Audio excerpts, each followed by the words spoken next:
el proyecto soviético del sueño URSS, 1954. La Guerra Fría no solo se libraba con armas y espías.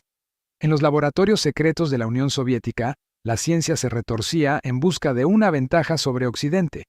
Uno de estos proyectos llevaba por nombre en clave Aurora. Un grupo de 5 prisioneros políticos condenados por traición al régimen fueron seleccionados para un experimento radical: permanecer despiertos durante 30 días con la ayuda de un gas estimulante experimental. La promesa era simple: si cooperaban, obtendrían la libertad. Los sujetos fueron encerrados en una sala hermética, equipada con camas de acero, un baño rudimentario y micrófonos ocultos. No había ventanas, solo una cámara de vigilancia con un vidrio unidireccional. Día 1 a 5. La adaptación. Los primeros días transcurrieron con normalidad. Los sujetos conversaban, compartían recuerdos y, aunque sentían los efectos del gas en su organismo, mantenían el control. Pero al cuarto día, la conversación cambió. Uno de los sujetos, Sergei, empezó a hablar solo. Se sentaba en un rincón y murmuraba con la mirada perdida. «Nos están observando, pero no desde esa cámara». Los demás se reían, llamándolo paranoico. Pero no pasó mucho tiempo antes de que todos empezaran a sentir lo mismo. Día 6 a 9. El primer descenso. Las cosas tomaron un giro siniestro. Uno de los sujetos dejó de hablar por completo y solo se sentaba en su litera, mirando fijamente el vidrio de observación. Otro, Vladimir, empezó a escribir obsesivamente en las paredes con su propia sangre. Las frases eran ilegibles, un lenguaje que ninguno de los científicos reconocía. En el día 9, los gritos comenzaron. No eran discusiones, no eran peleas, eran gritos de puro horror, como si los sujetos estuvieran viendo algo que los científicos no podían percibir. Luego, sin razón aparente, todos se callaron. Por más que los investigadores intentaban comunicarse con ellos a través de los altavoces, nadie respondía. Día 12. El horror inimaginable. Preocupados por el silencio, los científicos activaron el intercomunicador para hablar con los sujetos. «Atención, detenemos el experimento. Abriremos la puerta, recuéstense en el suelo con las manos en la cabeza». Un largo silencio. Luego, una voz suave y distorsionada respondió: «No queremos salir». Los científicos no entendieron. No había rastro de angustia ni súplica en la voz, solo una aterradora serenidad. Finalmente, el alto mando ordenó abrir la puerta. Cuando los soldados entraron, se encontraron con un escenario infernal. 2 de los sujetos estaban muertos, sus cuerpos mutilados, pero no por violencia externa, sino por sus propias manos. Se habían arrancado la piel y órganos, exponiendo músculos y huesos. Pero lo más perturbador no fue eso. Los 3 sujetos restantes aún estaban vivos y seguían mutilándose con una calma casi mística. La revelación final. Los soldados intentaron sacar a los sobrevivientes por la fuerza, pero estos peleaban con una fuerza antinatural. No gritaban de dolor, no parecían sentir nada. Uno de ellos, con el rostro cubierto de sangre seca, miró fijamente a un investigador y sonrió. «¿Por qué tienen miedo?», preguntó en un tono tranquilo.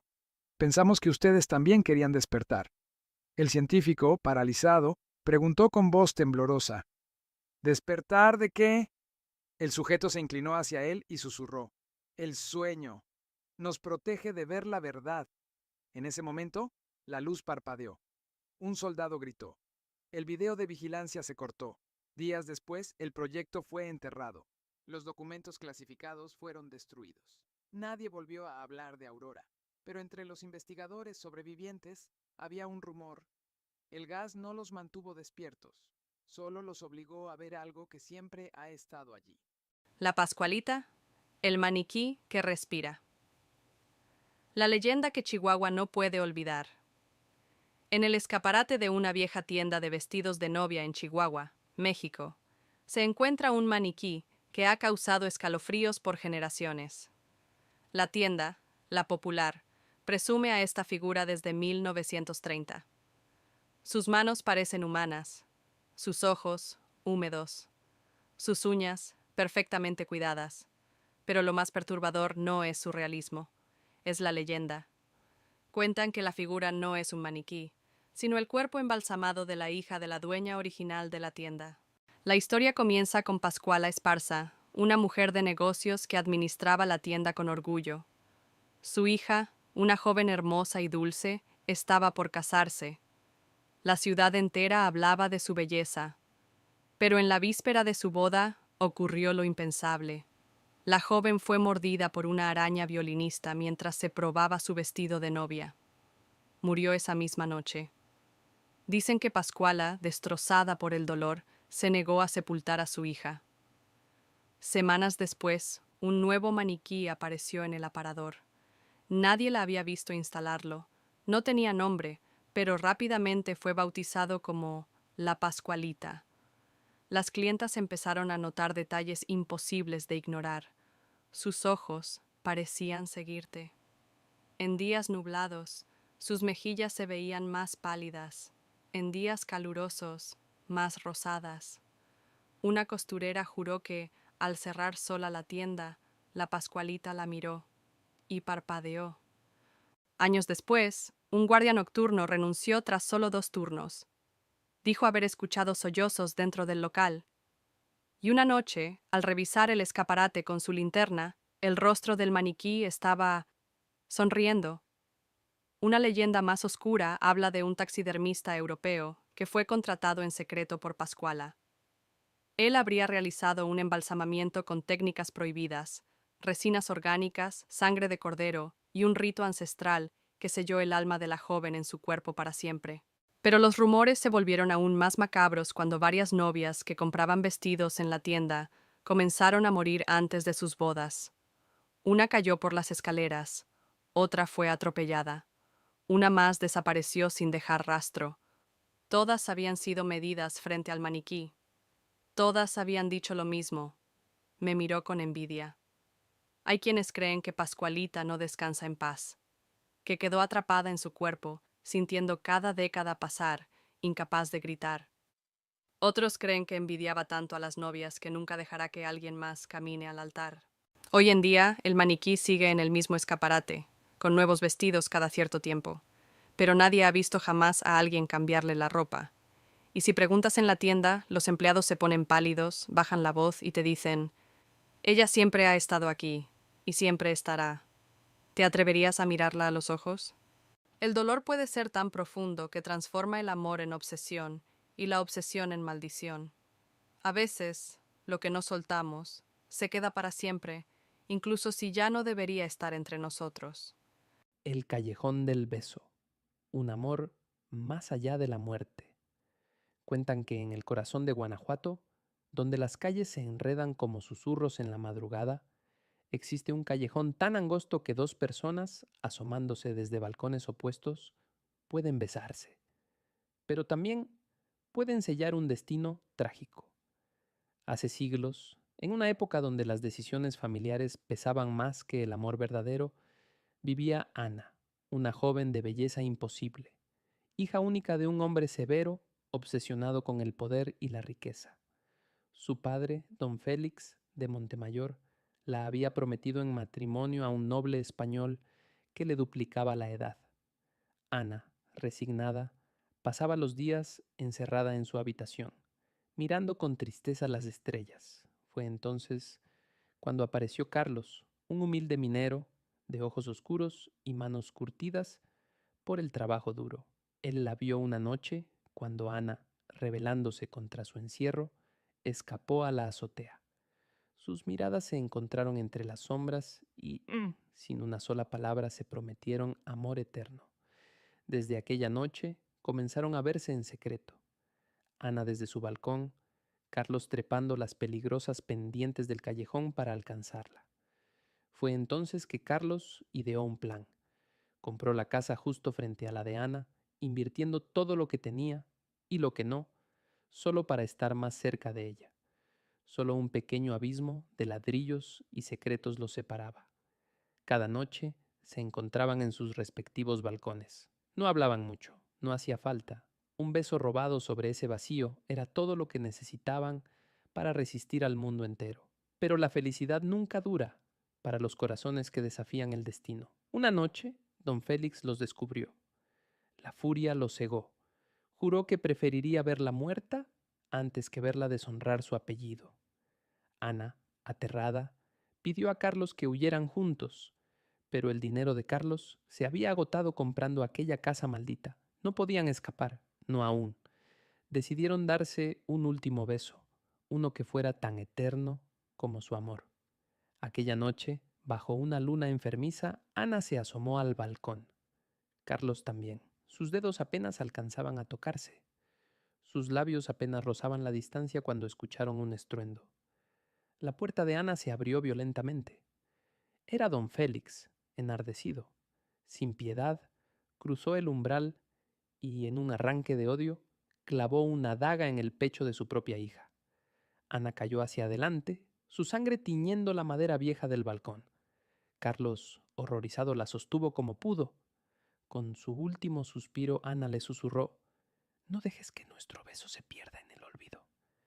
Carlos, roto por el dolor, se arrojó desde su balcón hacia el vacío, abrazado aún al cuerpo sin vida de Ana. Prefirió morir junto a ella que vivir una vida sin su amor. Cuentan los ancianos que, en algunas noches de luna llena, se puede ver una sombra que cruza de un balcón a otro, buscando el beso que la muerte les robó. Y dicen que si visitas el callejón del beso, debes besar a tu amado en el tercer escalón, justo donde cayeron Ana y Carlos. De lo contrario, tu amor está condenado a la tragedia. Moraleja: el amor verdadero no puede ser contenido por muros, distancias, ni siquiera por la muerte. Pero también enseña que cuando el odio invade el corazón, destruye no solo a otros, sino a uno mismo. Nunca juegues con las muñecas de la isla. El último visitante de don Julián. Hay lugares que parecen suspendidos en el tiempo, atrapados entre el mito y la realidad. En los canales de Xochimilco, al sur de la Ciudad de México, existe uno de esos sitios, la Isla de las Muñecas. Pero lo que muchos no saben es que, en 2022, ocurrió algo que revivió el horror que todos pensaban enterrado con don Julián Santana. O eso creían. La historia conocida cuenta que don Julián, un hombre ermitaño, se mudó a esa isla en los años 50. Una niña se había ahogado cerca de ahí, y poco después él encontró una muñeca flotando. En su obsesión por calmar su espíritu, comenzó a colgar muñecas por toda la isla. Años más tarde, don Julián fue hallado muerto exactamente donde murió la niña. Pero en 2022, un youtuber llamado Mauricio Dávila decidió visitar la isla, y no lo hizo solo. Mauricio tenía un canal dedicado a lo paranormal. En su video de despedida, uno que nunca llegó a publicar, se ve su llegada a la isla al atardecer junto con su novia, Dani, y su camarógrafo, Leo. Querían pasar la noche en la isla, hacer una sesión espiritista, solo por contenido, decía entre risas nerviosas. Las primeras horas fueron tranquilas entre bromas y exploración, pero conforme oscurecía el ambiente cambió. El viento se volvió más frío. Las muñecas, estáticas durante el día, parecían tener los ojos más abiertos. Dani juró que una movió la cabeza hacia ella. Leo rió hasta que una de las muñecas cayó sola, sin viento, justo frente a sus pies. A las 11:33 de la noche, Dani comenzó a escuchar voces de niña. Lo extraño era que solo ella podía oírlas. La cámara térmica captó una figura detrás de Mauricio, una silueta pequeña, temblorosa. Cuando giró, no había nadie. El miedo aumentó cuando notaron que la lancha con la que habían llegado había desaparecido. No es posible, la amarré yo mismo, juró Leo. Las linternas comenzaron a fallar. La batería de las cámaras bajó de 80% a 0% en segundos. Solo quedó una GoPro grabando con visión nocturna, colocada en el pecho de Mauricio.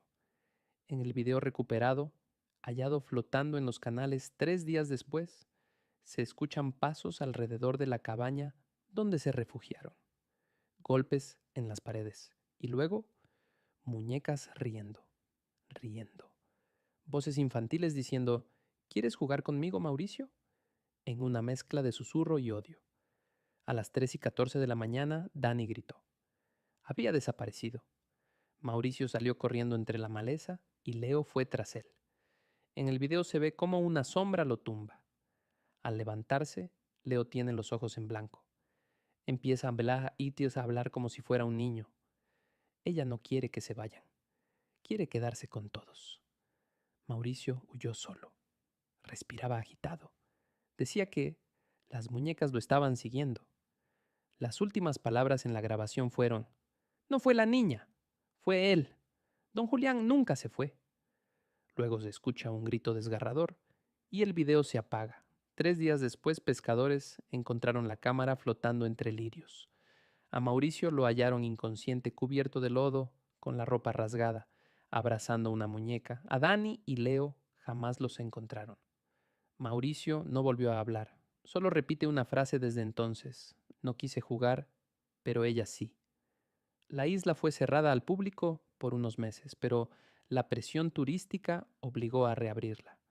Ahora, los visitantes dicen que algunas muñecas tienen ojos distintos a los de antes, como si fueran reales. Una incluso fue vista llorando sangre. Y en ciertas noches, al pasar en trajinera, se escucha una voz que pregunta: "¿Quieres jugar conmigo?".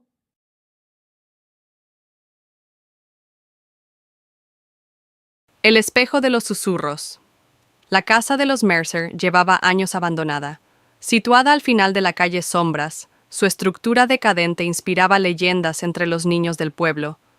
Decían que, si te parabas frente al espejo del dormitorio principal a medianoche, podías escuchar susurros del otro lado. Clara, una joven escéptica, se mudó allí buscando un lugar barato tras la muerte de sus padres. Solo son supersticiones, pensó al firmar el contrato.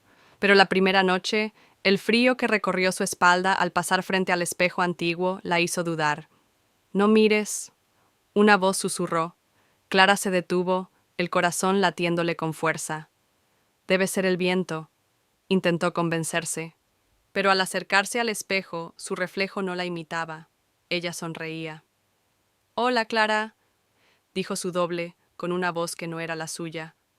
Retrocedió horrorizada, tropezando con la cama. Al levantarse, el reflejo había vuelto a la normalidad.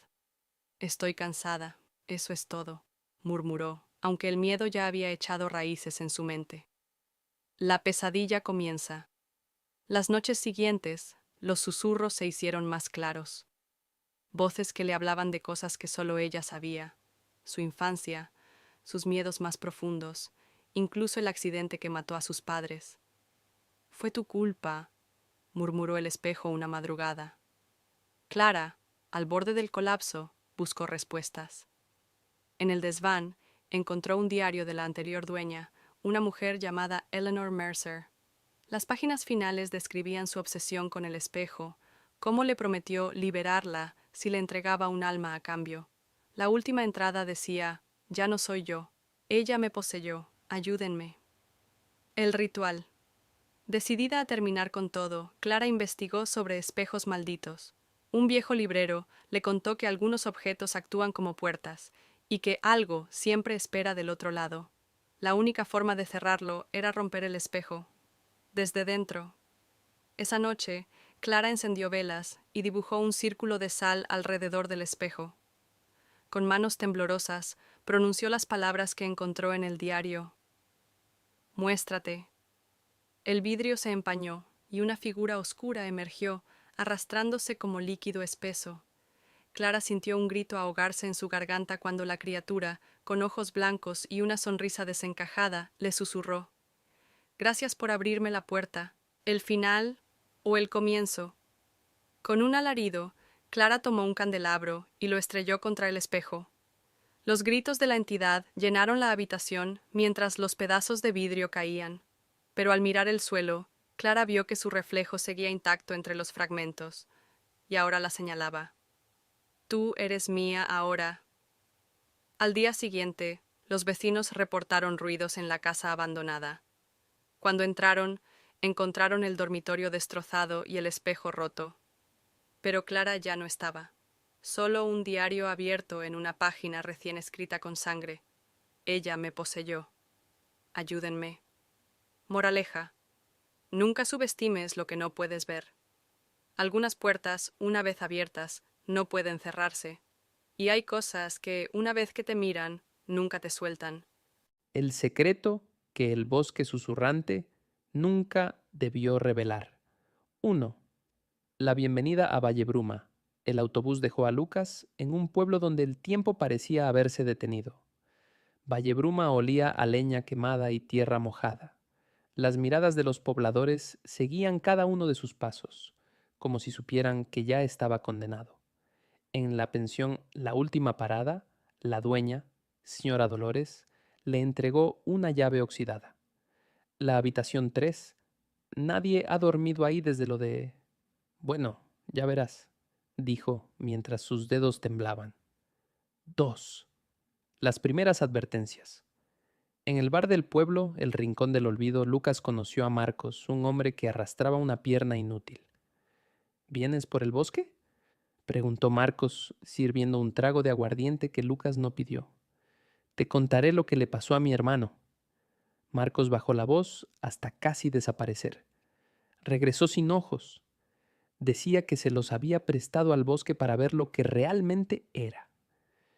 Tercera. La noche de los susurros. A las 3:33 de la mañana, Lucas despertó sobresaltado. Alguien rascaba su puerta. Al abrir, encontró un collar de plata idéntico al que su hermana llevaba el día de su accidente. Una voz susurró desde el pasillo oscuro. Ven, ella te espera. 4.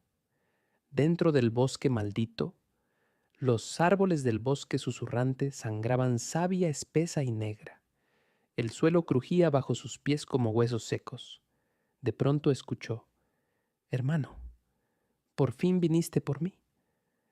Era la voz de Claudia, su hermana muerta. Pero cuando giró, vio algo con su forma. Solo que los ojos eran demasiado grandes, la sonrisa demasiado ancha. No me reconoces.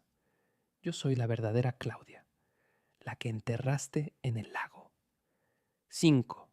El espejo de las mentiras. El árbol central tenía caras talladas en su corteza. Todas lloraban sangre. Bajo sus raíces, Lucas encontró su diario de la infancia, con páginas que no recordaba haber escrito, un juguete roto que juró haber perdido, un vídeo de esa noche de lluvia cuando Claudia desapareció, y él aparecía en el cuadro. 6. El precio de la verdad.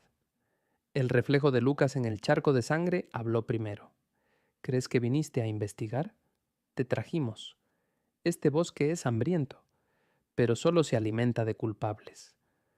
Las ramas se cerraron como brazos famélicos. Alguien le susurró al oído mientras la oscuridad lo consumía. Ahora serás parte del menú.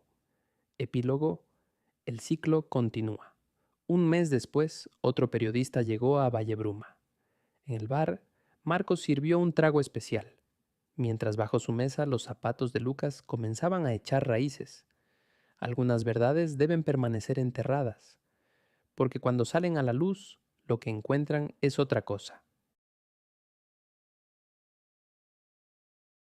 La noche en que la Llorona quiso llevarse a mi hermano era el verano de 1995 en San Juan Tlacotenco, un pueblo escondido entre las montañas de Morelos, donde las leyendas respiraban por sí solas.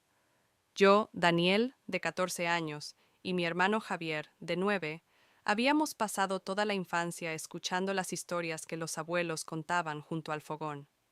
Niños, nunca vayan al río después de las 6. La Llorona acecha ahí, nos decía don Cleto, el panadero, mientras sus manos temblaban al hacer la señal de la cruz. Pero como todo adolescente, yo creía que eran tonterías de gente supersticiosa. Hasta esa noche del 15 de agosto, cuando el destino nos enfrentó a la leyenda más aterradora de México. Ese día había sido sofocante. El aire olía a ozono y las cigarras cantaban como presintiendo algo. Mi madre estaba en la capital por un asunto médico, y papá, borracho como de costumbre, roncaba en la hamaca. «Oye, ¿vamos al río a buscar renacuajos?», susurró Javier, sus ojos brillando con esa curiosidad infantil que siempre lo metía en problemas. «Está oscureciendo», respondí. mirando hacia el camino de terracería que llevaba al río de las ánimas. Pero hace un calor. Además, tú dijiste que la Llorona no existe, retó, sabiendo cómo picar mi orgullo. El primer trueno retumbó cuando llegamos a la orilla. El agua corría turbia, arrastrando ramas secas que parecían dedos huesudos buscando presa. Javier se había quitado los zapatos para meter los pies en el agua cuando lo escuchamos. ¡Ay, mis hijos! Un gemido desgarrador, como si alguien hubiera arrancado el alma de una mujer. No venía de un lugar, sino de todos lados a la vez. Daniel. Javier se aferró a mi camisa, su voz temblorosa. Entre los sauces llorones, una silueta blanca se mecía. No caminaba. Flotaba a centímetros del suelo. El vestido, empapado y mugriento, dejaba ver pies que no tocaban la tierra. ¿Vieron a mis niños? La voz era un susurro ronco, como de garganta descompuesta. Actué por instinto. Agarré a Javier y corrimos cuesta arriba, pero mi hermano se tropezó. Capítulo 3. El rostro que nadie debe ver. Al voltear, vi la escena que aún me persigue en pesadillas. La figura estaba ahora a medio metro de Javier, quien yacía en el lodo. El viento levantó el cabello negro de la aparición, revelando por un segundo un rostro, ojos sin pupilas, solo blanco lechoso, boca abierta en un grito silencioso, con dientes afilados como de animal, piel hinchada, como si hubiera estado semanas bajo el agua. ¡No lo toques!, grité, lanzándole una piedra que atravesó su cuerpo como si fuera humo. Fue entonces que recordé lo que mi abuela decía. Si te encuentras con ella, reza el credo en voz alta. Con lágrimas en los ojos, empecé a gritar. Creo en Dios, Padre Todopoderoso, Creador del cielo y de la tierra. La Llorona retrocedió como si las palabras la quemaran. Su grito se volvió un chillido sobrenatural que hizo retumbar mis oídos. ¡Corre, Javi! Lo levanté y no paramos hasta llegar a la casa, donde papá, sobrio por el susto, nos abrazó llorando. Al día siguiente todo el pueblo hablaba del suceso. Varios vecinos habían escuchado el llanto. En el río encontraron huellas de pies descalzos que se esfumaban en la hierba. Doña Carmen, la curandera, nos dio amuletos con hierbas benditas que aún conservo. Javier tuvo fiebre por 3 días, murmurando en sueños sobre la señora del vestido mojado. Yo desarrollé un miedo irracional al agua corriente. Han pasado 28 años, pero cada 15 de agosto alguien sigue reportando avistamientos en San Juan Tlacotenco. Hoy tengo hijos y nunca permito que se acerquen a ríos al anochecer. La Llorona existe, no es un cuento, no es folclore, es una advertencia.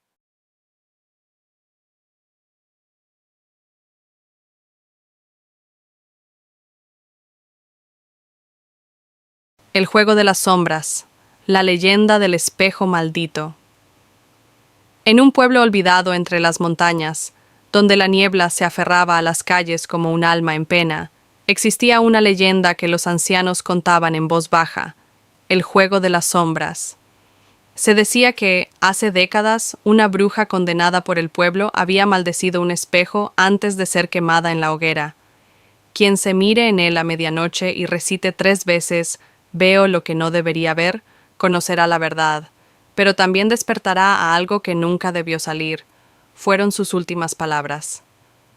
Años después, un grupo de adolescentes, sedientos de emociones fuertes, decidió probar el juego.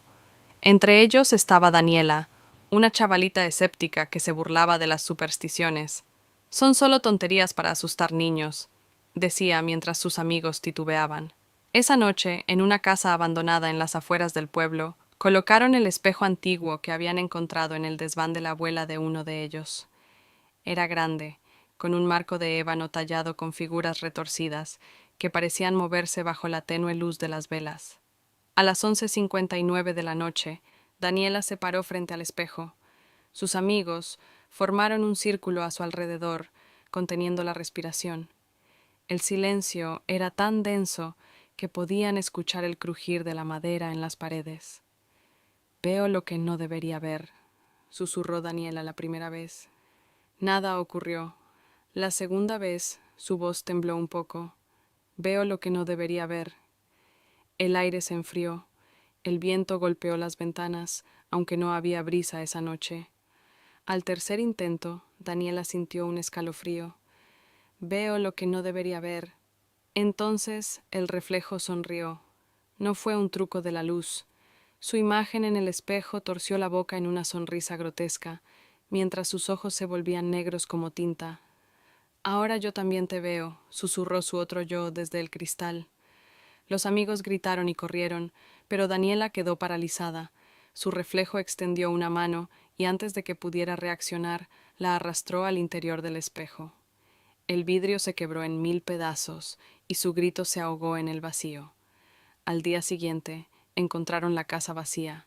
Solo quedaban los fragmentos del espejo esparcidos por el suelo y una mancha oscura en forma de mano arrastrándose hacia la puerta. La maldición continúa. Desde entonces dicen que en las noches de luna llena, si te acercas a un espejo roto, puedes ver a Daniela atrapada en el otro lado, golpeando el cristal, suplicando que alguien la libere.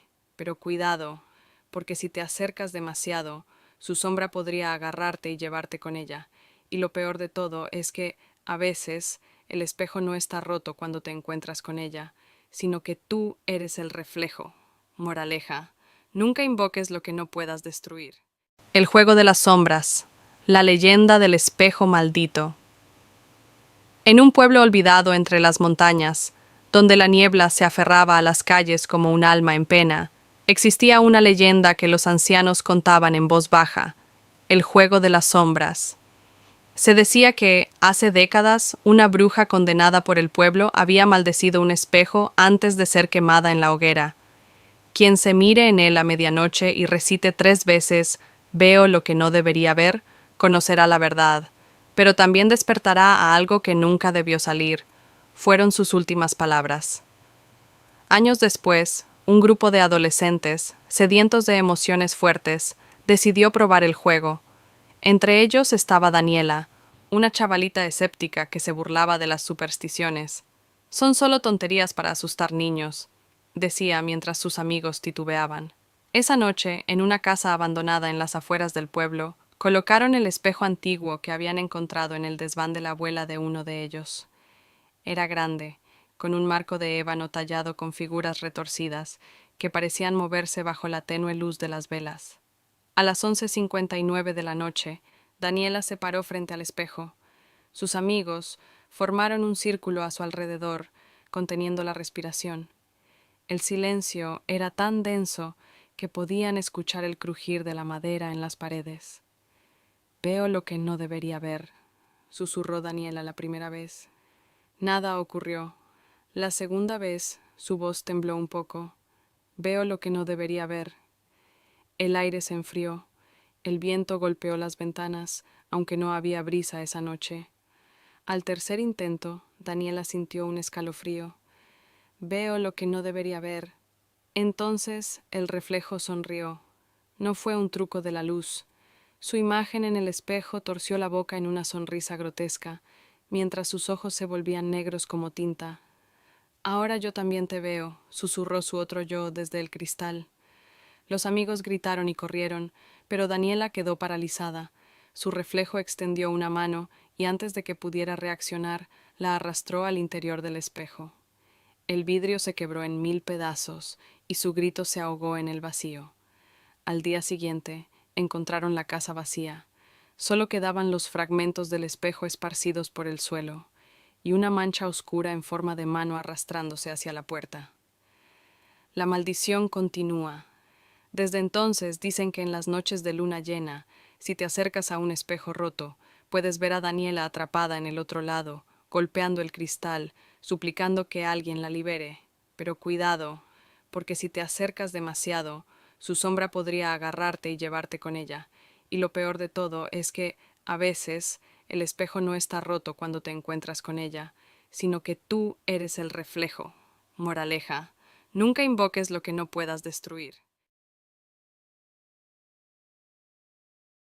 Una pesadilla, llamada Slenderman, el bosque que susurra. El viento helado cortaba como cuchillas mientras Daniel ajustaba la linterna entre sus dedos entumecidos. El bosque de Blackwood no solo tenía mala reputación, respiraba maldad. Los lugareños contaban historias de caminantes nocturnos que jamás regresaban, de niños que desaparecían sin dejar rastro, y de algo más antiguo, algo que acechaba entre los árboles desde antes de que el pueblo existiera. Pero Daniel, con sus 19 años y una arrogancia típica de quien nunca ha enfrentado el verdadero terror, solo sonrió mientras sus amigos intentaban disuadirlo. «¿Es en serio, Dan?», dijo Jake, el más supersticioso del grupo. «La última persona que entró ahí de noche, la encontraron viva 3 días después, pero ya no era ella. Hablaba en lenguas y arañaba las paredes». Daniel soltó una risotada. «¿Y qué? ¿Crees que el Slenderman me va a atrapar?», bromeó haciendo comillas en el aire. «Eso es solo una leyenda de Internet». «No es solo una leyenda», murmuró Lisa, la única que parecía genuinamente preocupada. «Hay cosas que no tienen explicación». Pero Daniel ya había tomado su decisión. Con una mochila ligera, su cámara y un walkie-talkie por si acaso, se adentró en el bosque justo cuando la luna se ocultaba tras las nubes. Primera señal: los susurros. Los primeros minutos fueron tranquilos, demasiado tranquilos. Ni un grillo, ni un pájaro, ni siquiera el roce de las hojas. Solo sus pasos crujiendo sobre ramas secas, hasta que lo escuchó, un susurro. «Daniel», se detuvo en seco. El sonido no venía de ningún lado en particular, como si el bosque mismo hubiera pronunciado su nombre. «¿Hola?», llamó tratando de ocultar el temblor en su voz. Silencio. Decidió ignorarlo y siguió caminando, pero entonces la linterna parpadeó. «Un fallo técnico», pensó, hasta que volvió a escucharlo, esta vez más cerca. «¿Por qué estás aquí?». El corazón le latió con fuerza. Giró bruscamente, iluminando los árboles con la linterna. «Nada». «Basta de juegos», gritó, más para convencerse a sí mismo que para ahuyentar lo que fuera que lo acechaba. Fue entonces cuando notó la figura. Al principio, creyó que era un tronco extrañamente delgado, pero se movió. Estaba parado a unos 20 metros, inmóvil, demasiado alto para ser humano. «No tiene rostro». Daniel sintió que el aire se espesaba. Quería correr, pero sus piernas no respondían. Y entonces parpadeó. La figura ahora estaba a 10 metros. Segunda señal. Las fotos malditas. Con manos temblorosas, sacó su cámara y disparó una foto hacia donde estaba la cosa. El flash iluminó brevemente el bosque, y en la pantalla de la cámara, allí estaba, más cerca de lo que debería, con sus largos brazos colgando como serpientes, su traje negro impecable, y ese vacío donde debería estar su cara. Daniel dejó escapar un grito ahogado. Revisó la foto anterior. Vacía. La siguiente, más cerca aún. «No, no, no, no». Cada vez que tomaba una foto, Slenderman aparecía más próximo, como si las imágenes lo estuvieran acercando a la realidad. Decidió huir. Corrió sin mirar atrás, tropezando con raíces, arañándose con las ramas. Pero el bosque había cambiado. Los mismos árboles se repetían, como si estuviera dando vueltas en círculos. Y entonces lo escuchó de nuevo, esta vez justo detrás de su cuello, con un aliento frío que le erizó la piel. Correr es inútil. ¿El final o el comienzo? Daniel despertó en el límite del bosque al amanecer, magullado y con la ropa rasgada. No recordaba cómo había salido. Sus amigos lo encontraron tirado en el suelo, murmurando incoherencias. «Dios, Dan, ¿qué pasó?», gritó Lisa, abrazándolo. Él solo levantó la cámara con una sonrisa vacía. «Miren», susurró, «él viene por ustedes también». Las últimas fotos mostraban algo imposible. Slenderman, ahora fuera del bosque, parado frente a la casa de Jake, y en cada imagen se acercaba más. Moraleja: el verdadero terror no es lo que acecha en la oscuridad, sino darse cuenta demasiado tarde de que nunca estuvimos solos. Algunos juegos no tienen ganadores, solo víctimas. La caja maldita de la Deep Web. Una historia basada en hechos reales que te hará cuestionar lo que sabes sobre el Internet oscuro. El descubrimiento. Era una fría noche de octubre cuando Mario López, un brillante estudiante de ciberseguridad de 23 años, decidió adentrarse en los rincones más prohibidos de la Deep Web. Lo que comenzó como una investigación académica sobre foros ocultos se convertiría en la peor pesadilla de su vida. Tras saltar por múltiples capas de encriptación, encontró un foro llamado El Rincón de los Valientes, donde un usuario llamado X394 publicó lo siguiente: caja negra, última unidad, precio, $1 estadounidense, solo Bitcoin. Contiene lo que nadie debería ver. La descripción decía: esta no es una caja normal. Quien la abra liberará algo que han estado esperando, pacientemente. ¿Eres lo suficientemente valiente como para descubrir qué hay dentro? Advertencia: no apto para escépticos o corazones débiles. La llegada del paquete. 7 días exactos después, casualidad, un paquete sin remitente apareció en la puerta de Mario. La caja de madera negra medía 20 por 20 centímetros y pesaba inexplicablemente mucho para su tamaño. Al tocarla, Mario juró sentir un latido sordo proveniente de su interior. Su perro Rocco, normalmente tranquilo, comenzó a gruñir y esconderse al verla. Esa noche, mientras la examinaba con guantes de látex, escuchó claramente: toc, toc, toc, como si alguien o algo golpeara desde dentro pidiendo salir. El contenido prohibido. Dentro encontró un casete Sony de 1992 con la etiqueta «Reprodúceme y sabrás la verdad», escrita en lo que parecía ser sangre seca. Una foto Polaroid de él mismo durmiendo, tomada esa misma semana, con una figura oscura junto a su cama. Una nota en papel pergamino: ya es demasiado tarde para ti. Ellos te han elegido. Al reproducir el casete en su viejo equipo, después de 33 segundos de estática, una voz distorsionada susurró: Mario, llevamos años observándote. Ahora es tu turno de unirte a nosotros. En ese instante, todas las luces de la casa parpadearon y se apagaron. Su monitor mostró un documento de Word, abierto con el texto: bienvenido a la familia. El termómetro de la habitación bajó a -5 grados. Celsius, 7 días del infierno. Lo que siguió fue documentado meticulosamente por Mario en su diario. Día 1. Encontró huellas de manos pequeñas en el espejo del baño, pero estaban por el lado interior del cristal. Día 3. Grabó con su teléfono una figura encorvada reptando por el techo de la cocina, moviéndose en ángulos imposibles. Día 5. Su reflejo en el espejo comenzó a parpadear independientemente de él, hasta que un día le sonrió. Día 7. Recibió un email de sí mismo, con fecha de 2036, adjuntando una foto suya con los ojos completamente negros y la línea de asunto: ya somos uno. La noche final. El 31 de octubre a las 3:33 de la mañana, los vecinos llamaron a la policía reportando gritos inhumanos provenientes del apartamento, luces parpadeando en patrones extraños, una figura alta y delgada asomada en la ventana. Cuando las autoridades llegaron, encontraron la caja abierta y vacía, pero con marcas de garras en el interior, el casete derretido como expuesto a calor extremo, Mario acurrucado en un rincón, riendo con la boca sangrante. Pero lo más aterrador eran sus ojos, pupilas completamente dilatadas, sin iris visible, exactamente como en la foto del futuro. En su computadora, una transmisión en vivo mostraba su habitación vacía con un mensaje repetido: busca más cajas, conviértete en uno de nosotros. Moraleja final. La Deep Web es solo el primer nivel. Hay cosas que una vez vistas no pueden ser olvidadas, y algunas una vez liberadas no pueden ser contenidas.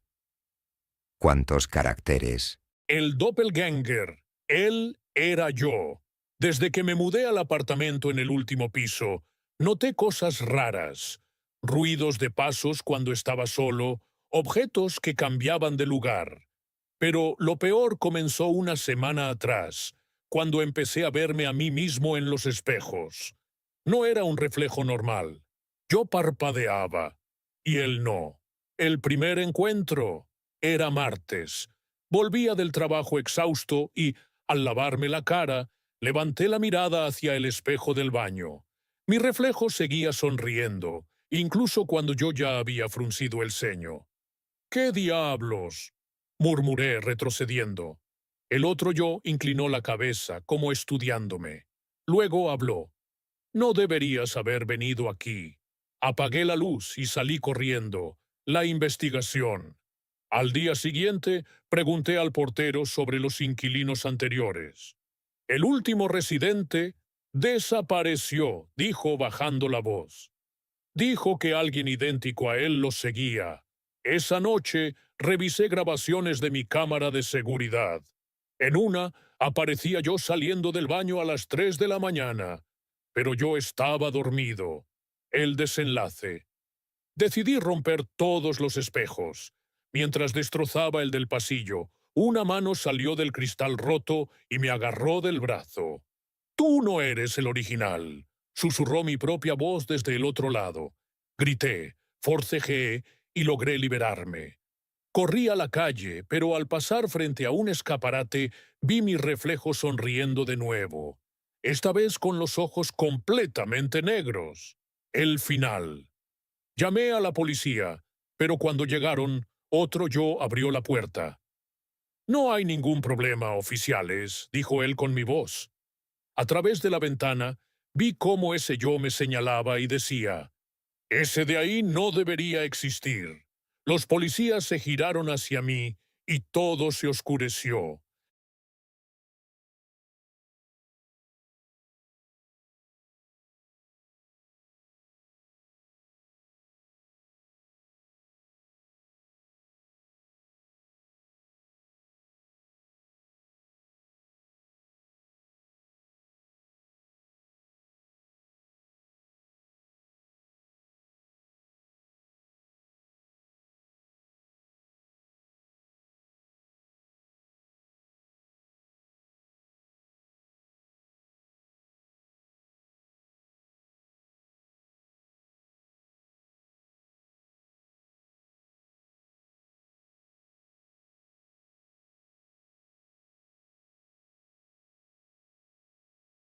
La llamada de las 3:33 de la mañana.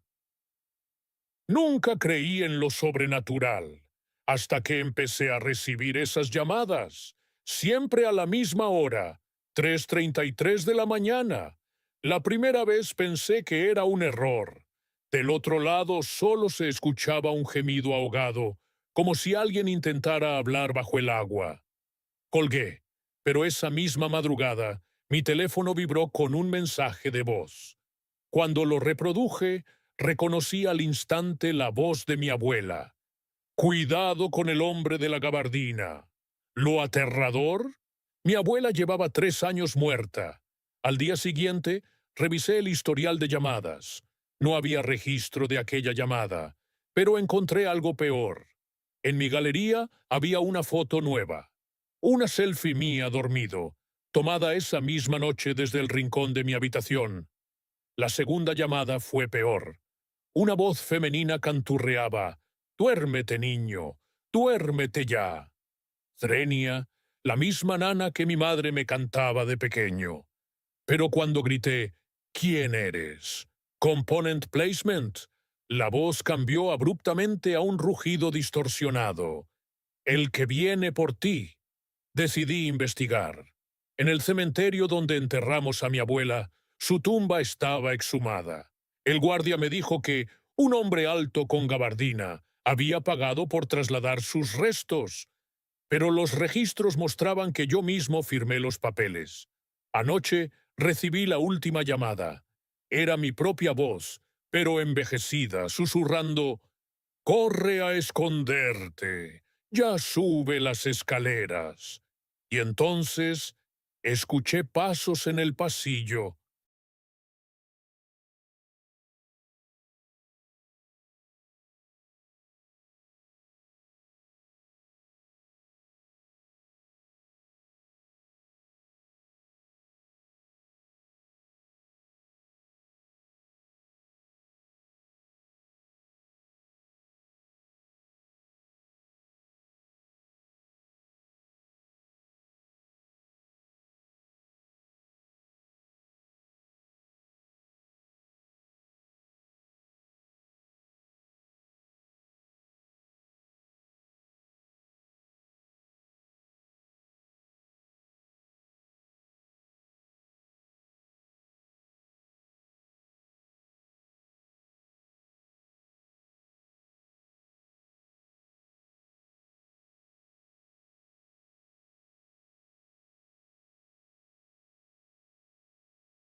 Soy Lucas.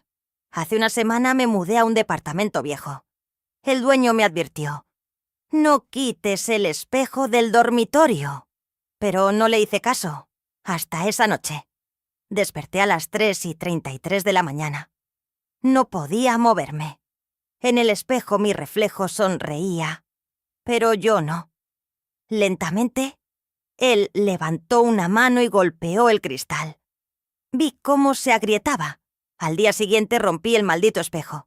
Pensé que todo había terminado. Hasta que anoche, grabando este video, vi algo detrás de mí en la pantalla. Y esta vez... ¿Escuchaste eso? Susurrando. Esto no es una leyenda. Esto me pasó a mí. Capítulo 1. La primera noche. Era octubre de 1991.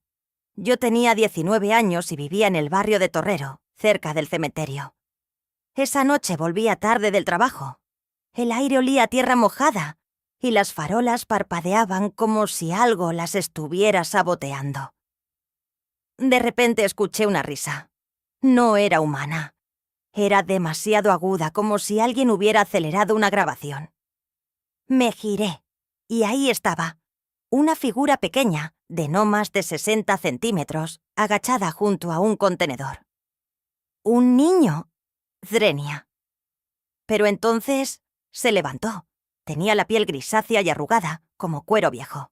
Sus ojos eran negros, pero brillaban, como si tuviera algo dentro. Llevaba algo en la cabeza, un gorro puntiagudo, roto y sucio. ¿Quién eres, Zrenia? El ser sonrió con una boca llena de dientes afilados, y antes de que pudiera reaccionar, saltó hacia la oscuridad. Corrí tras él, pero no había nada, solo un olor a podrido que se esfumó en segundos. Capítulo 2. No estaba solo. Al día siguiente, el barrio entero hablaba de lo mismo. Vecinos decían haber visto lo mismo. Una criatura que se escondía en los jardines, que golpeaba ventanas por la noche, que reía en la oscuridad. Una mujer, la señora Martínez, juró que el duende le había robado un collar. Lo vi trepar por la pared como una araña y luego desapareció. Swingaba histérica. La policía no creía en cuentos, pero algo empezó a pasar. Perros desaparecían. Gatos aparecían mutilados. Y en las paredes, marcas de manos pequeñas, demasiado pequeñas para ser humanas. Capítulo 3. La noche del encuentro final. Una semana después, decidí grabarlo. Tomé mi cámara de vídeo, de esas viejas de casete, y me escondí en un callejón cerca de donde más se reportaban avistamientos. Las horas pasaron. Nada, hasta que la temperatura bajó de golpe. ¿Qué? Entonces lo escuché detrás de mí.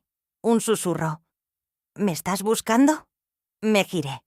Allí estaba, pero ahora no era solo uno. Eran 3.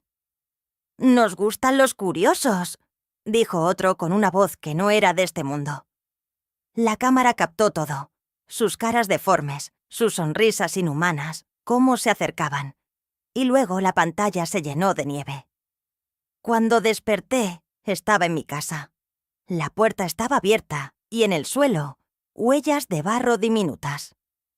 Epílogo. ¿Qué fue realmente? Nunca volví a verlos. Pero algo me dejaron claro esa noche. No somos duendes, solo tomamos esa forma para que nos crean. ¿Eran espíritus? ¿Extraterrestres? ¿Algo peor? Nunca lo sabré. Pero si alguna vez caminas solo de noche en Zaragoza y escuchas una risa donde no debería haber nadie, no mires atrás.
El experimento del tercer ojo. Crónica de una pesadilla científica. Fase 1. La premisa inocente. El laboratorio olía a alcohol y ambición. Bajo los fluorescentes del Instituto Neurológico de Krasnoyarsk, 5 científicos soviéticos celebraban. El Ministerio de Defensa había aprobado su revolucionario estudio sobre percepción aumentada. Imaginen soldados que vean tras las paredes, decía el doctor Volkov, sosteniendo una jeringa llena de líquido ámbar. El suero Delta 7, derivado de hongos alucinógenos y DMT sintético, prometía activar áreas dormidas del cerebro. Los sujetos eran prisioneros políticos. Sujeto número 1, exprofesor de matemáticas, 40 años. Sujeto número 2, minero siberiano, 55 años, manos callosas. Sujeto número 3, joven desertor del ejército, 19 años. Sujeto número 4, mujer acusada de espionaje, 32 años. Sujeto número 5, sacerdote ortodoxo, 60 años.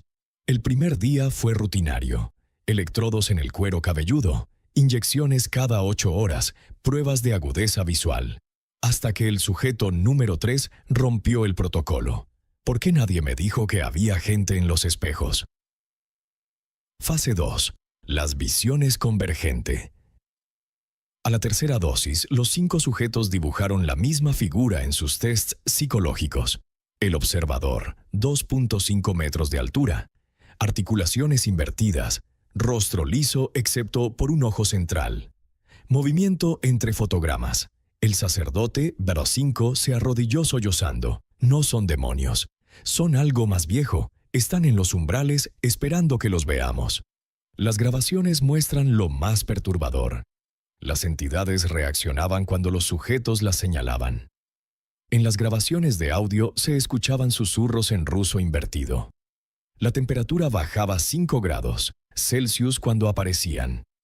El doctor Petrov anotó en su diario: no son alucinaciones colectivas, estamos haciendo visible lo invisible. Fase 3. El punto de no retorno. El sujeto número 4 desarrolló sincronización visual. Puedo ver a través de los ojos del observador, decía, mientras describía con precisión el interior de una sala blindada a 3 pisos de distancia.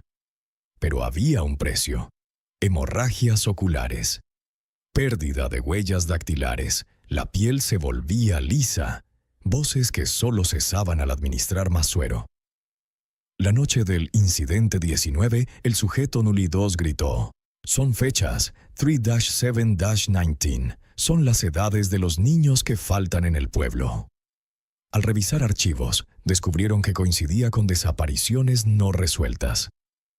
Fase 4. La contención fallida. Las medidas de seguridad colapsaron cuando las cámaras infrarrojas captaron siluetas en los pasillos vacíos.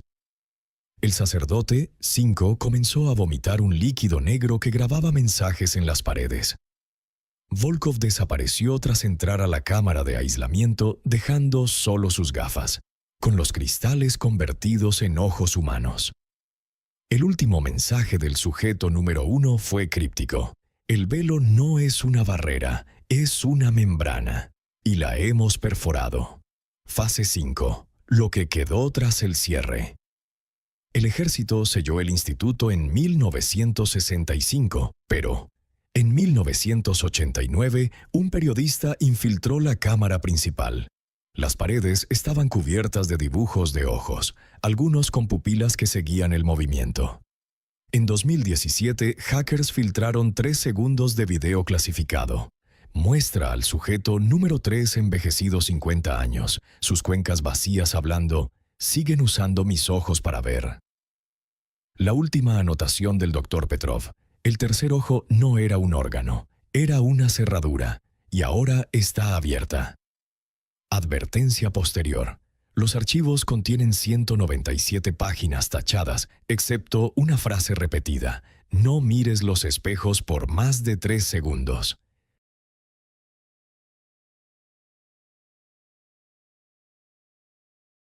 El Leprechaun, el trébol maldito y su tesoro sangriento 1. El descubrimiento del trébol y el primer error. El arqueólogo Liam Doyle jamás creyó en las leyendas irlandesas hasta que encontró el trébol. No era un trébol normal. Sus 4 hojas brillaban con un verde fosforescente, como si estuvieran vivas. Al arrancarlo, el suelo tembló y una voz susurró: «Ese no es tuyo, ladronzuelo». Liam miró alrededor, pero solo vio un destello de rojo entre los árboles. Ojos, un traje. Decidió guardar el trébol en su bolsillo. Primer error. 2. El tesoro que nadie debe tocar esa noche. Soñó con un pequeño hombre vestido de verde, bailando alrededor de un caldero rebosante de oro, joyas y huesos humanos. 3 deseos, Liam Doyle, pero el precio es tu nombre. Reía el duende, mostrando dientes como agujas. Liam despertó sobresaltado y encontró una moneda de oro en su almohada. Segundo error, la guardó. Al día siguiente, había 20 monedas en su mesa, luego 100, luego un collar de esmeraldas en el lavabo. Pero cada objeto tenía algo extraño. Las monedas tenían su rostro grabado, envejecido. Las joyas goteaban una sustancia negra. Y en el espejo, alguien sonreía detrás de él cuando estaba solo. Tercera, el contrato del Leprechaun. La locura creció. Voces susurraban: «Gástalo. Es tuyo». Liam empezó a obsesionarse, acumulando el oro en su ático. Hasta que una noche, el Leprechaun apareció sentado en su cama, con un contrato escrito en piel amarillenta. «Firma, y el tesoro será tuyo, para siempre». Liam, en trance, tomó la pluma, pero en el último segundo vio la letra pequeña. El portador acepta ceder su alma y cuerpo como custodio del tesoro por toda la eternidad. Tercer error. Leyó demasiado tarde. El Leprechaun rugió, y de pronto las monedas se convirtieron en escarabajos.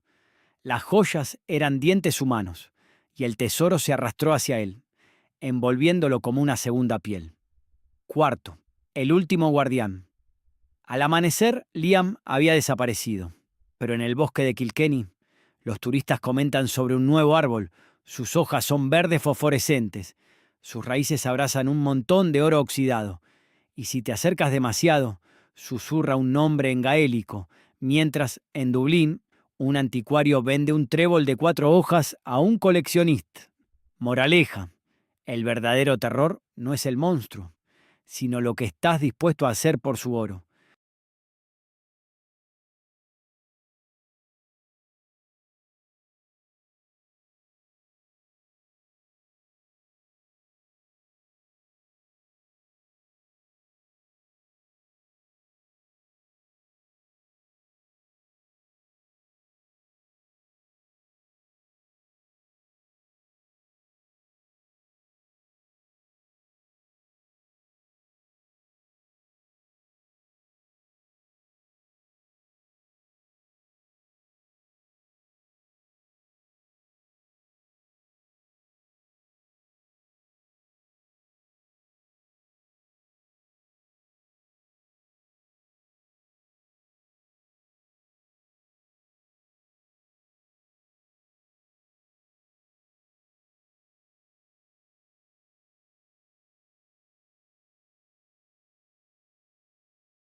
Londres, 1888.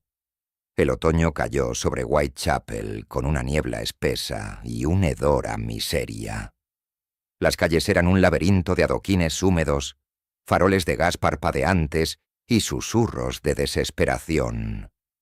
En este rincón olvidado del Imperio Británico, donde las prostitutas compartían callejón con ladrones y alcohólicos, nació una leyenda manchada de sangre.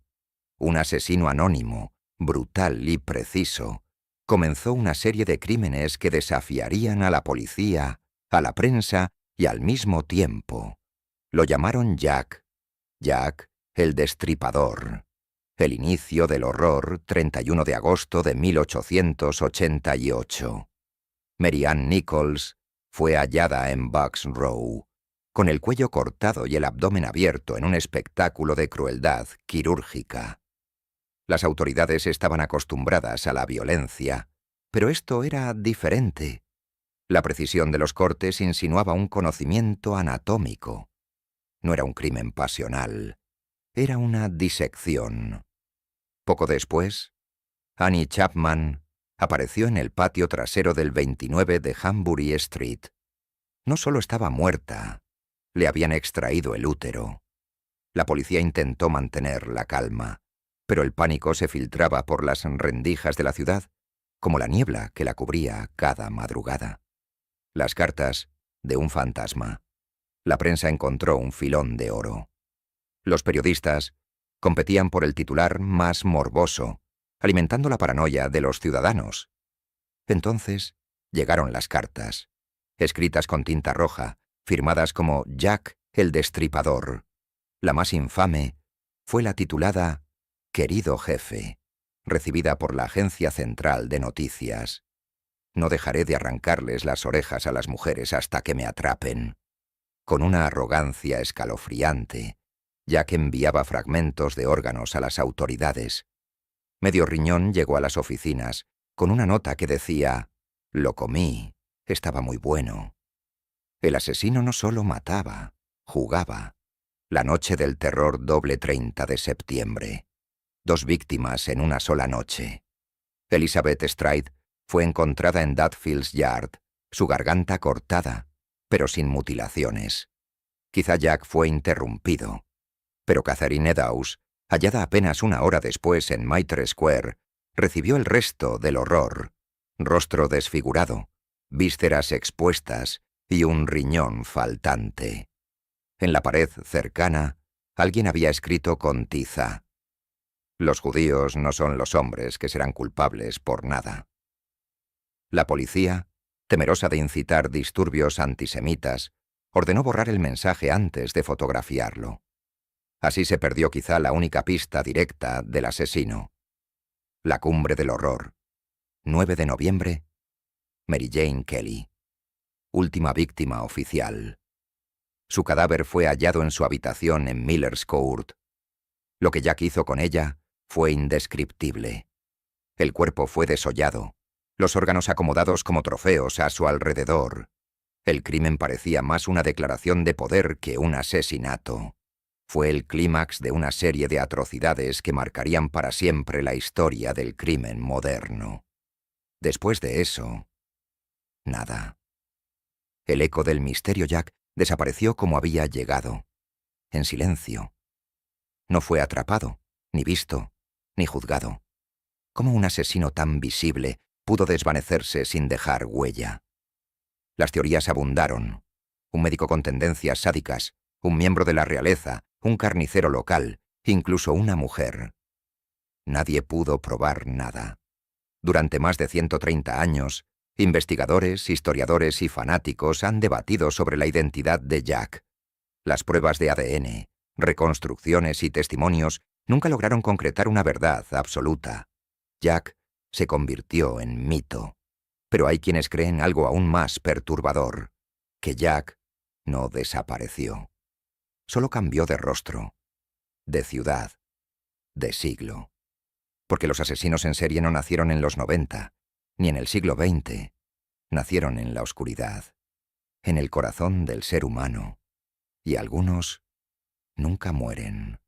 Así que cuando camines solo, de noche, por una calle desierta, y sientas que alguien te observa desde la niebla, no mires atrás, porque puede que Jack esté ahí, y esta vez su bisturí tenga tu nombre. Annabelle, la muñeca que abrió la puerta del infierno. Hartford, Connecticut, 1968. Todo comenzó con un regalo, una muestra de amor de madre a hija. Donna, una joven estudiante de enfermería, jamás pensó que esa inocente muñeca de trapo, con su carita sonriente, sus mejillas rosadas, sus ojos de botón, marcaría el inicio de una de las historias más oscuras jamás contadas. La historia de Annabel. Algo se movía. Cuando nadie miraba al principio, fue sutil. Donna y su compañera de cuarto, Angie, notaban que la muñeca cambiaba de lugar. Se movía, pero nadie la había tocado. ¿O sí? Una noche estaba sentada en la cama. A la mañana siguiente, apareció recostada en el sofá, con las piernas cruzadas. En otra ocasión, la dejaron en una silla. Horas después, estaba de pie. Sí, de pie, frente a la puerta, como si esperara algo, o a alguien. Pensaron que era una broma. Rieron, lo ignoraron, hasta que vieron la primera gota de sangre. Los susurros empezaron en la oscuridad. Pequeños papeles comenzaron a aparecer por el departamento, escritos con lápiz, letras temblorosas, como las de un niño. Ninguna de las dos tenía ese tipo de papel en casa. ¿Me extrañaste? Ayúdame. Estoy aquí. Una noche, Donna encontró la muñeca con las manos manchadas de un líquido oscuro, como si hubiese tocado algo que no debía. Fue entonces cuando llamaron a una médium, y el horror cobró forma. Una mentira con rostro de niña. La médium afirmó que se trataba del espíritu de una niña llamada Annabel Higgins, muerta en circunstancias trágicas cerca del edificio años atrás. Según ella, el alma de la pequeña solo buscaba afecto, protección, un lugar donde estar. Donna y Angie, conmovidas y quizá ingenuas, le permitieron quedarse. Ese fue su mayor error, porque lo que habitaba esa muñeca no era humano. Una visita y un ataque invisible. Lou, un amigo cercano, siempre sintió algo extraño en la muñeca. Decía que sus ojos no estaban vacíos, sino que lo seguían, que su sonrisa no era dulce, sino burlona. Una noche, soñó que Annabel se le subía al pecho. Lo miraba y comenzaba a estrangularlo. Despertó sobresaltado, jadeando. Tenía marcas reales en el cuello. Días después escuchó un ruido en la habitación de Donna. Entró solo. No había nadie. Todo estaba patas arriba. Y entonces, algo invisible, lo empujó con fuerza. Cayó al suelo y sintió un ardor profundo. Cuando se levantó, tenía 7 marcas en el pecho, como garras, sangrantes, ardientes. No es una niña, dijo Lou, con la voz quebrada. Es un demonio. Los Warren y la revelación al borde del colapso. Donna contactó a Ed y Lorraine Warren, investigadores paranormales. Lorraine, médium y clarividente, no tardó en sentirlo. Una presencia densa, oscura, como una tormenta que se acumula antes de estallar. No era un espíritu humano. No era Annabel. Era algo más antiguo. Algo que imitaba la inocencia para ganar confianza. Y luego, poseer. El objetivo nunca fue la muñeca. El objetivo era un cuerpo humano. Intento de exorcismo. Y el viaje maldito. Un sacerdote bendijo el lugar, pero la energía se negó a irse. La muñeca seguía moviéndose, riendo en las sombras, apareciendo en lugares imposibles. Los Warren decidieron llevársela, pero el viaje fue una pesadilla. El auto falló. Los frenos dejaron de responder, el motor se detenía. Ed Warren la roció con agua bendita. Solo así pudieron continuar. Ya en casa, la encerraron en su oficina, pero ella no descansaba. Se escuchaban golpes por las noches, puertas que se abrían solas, objetos que se quebraban sin razón. Y luego llegó un sacerdote, se burló de la muñeca, la tocó, la retó. Horas después, sufrió un accidente casi fatal. En el hospital, murmuraba una y otra vez. Sus ojos eran reales. El museo del ocultismo. Y el último aviso, Annabel fue encerrada en una vitrina de cristal bendecida. Una cruz colgaba de su cuello. Y una advertencia escrita con sangre y fe. No abrir bajo ninguna circunstancia. Pero el mal no se encierra tan fácil. Los que se burlaron no vivieron para contarlo. Años después un joven desafió la advertencia. Golpeó el vidrio. Rió. Dijo que todo era mentira. Se fue en motocicleta con su novia. Horas más tarde, estaba muerto. Dicen que en la morgue su cuerpo tenía marcas, como las de Lou, 7 garras. ¿Realidad? ¿Mito? ¿Algo más? Algunos aseguran que todo fue exagerado por los Warren. Otros dicen que solo contaron la parte menos peligrosa de la verdad. Tú decides en qué creer, pero si alguna vez encuentras una muñeca antigua, con ojos cosidos, piel de trapo y una sonrisa torcida, no la mires, no la toques y, sobre todo, no la invites a entrar.